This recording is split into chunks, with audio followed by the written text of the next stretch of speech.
Statics के एक मुश्किल पोर्शन है कुर्टोसिस। चलिए उसके बारे में बात करते हैं।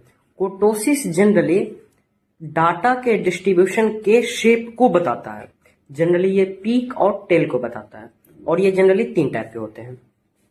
MLP मेसोकोटिक, लेप्टोकोटिक और प्लेटिकोटिक। ठीक है, मेसोकोटिक का जो वैल्यू होता है वो 3 के बराबर होता है, मतलब एवरेज ही मान लेते हैं। और उसका जो शेप होता है वो नॉर्मली बेल शेप होता है।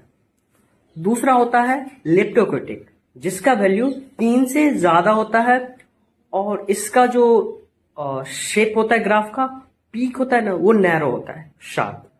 उसके बाद आता है प्लेटिकोटिक, जो एग्जाम में पूछे भी जाते हैं। इसका वैल्यू 3 से कम होता है और इसका जो शेप होता है वो ऐसे जाएगा और ऐसे फ्लैट हो जाएगा। आपको यहाँ पर ग्राफ आपको दिख रहा होगा, वो 3 से इसका वैल्यू कम होता है और इसका फ्लक्चुएशन एवरेज से ना बहुत ज्यादा होता है। मैं अगर बात करूं मेसोकोटिक का, तो उसका एवरेज ही होता है, 3 के बराबर वैल्यू होता है।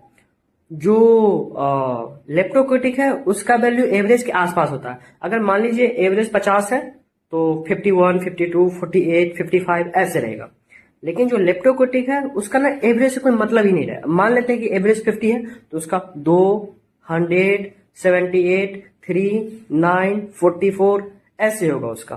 तो ये होता है प्लेटिकोटिक।